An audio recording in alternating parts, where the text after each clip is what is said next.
नमस्कार, माझं नाव शैलेंद्र शर्मा आहे. मी दोहा कतारमध्ये मशिनिस्ट म्हणून काम करतो. मी फेसबुकवर एक व्हिडिओ पाहिला होता.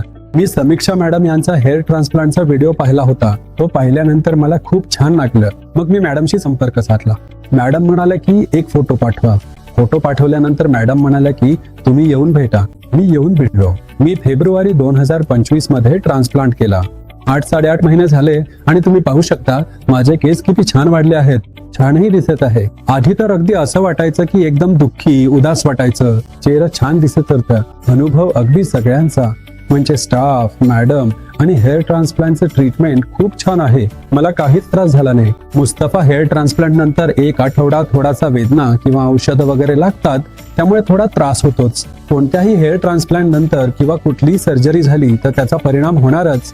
माझा इथला अनुभव जवळपास खूपच छान आहे. मी सल्ला देईन, जो कोणी हा व्हिडिओ पाहत आहे त्यांनी कृपया एकदा संपर्क साधा जर कोणाला ट्रान्सप्लांट वगैरे करायचा असेल तर. तुमचे खूप खूप मनापासून धन्यवाद.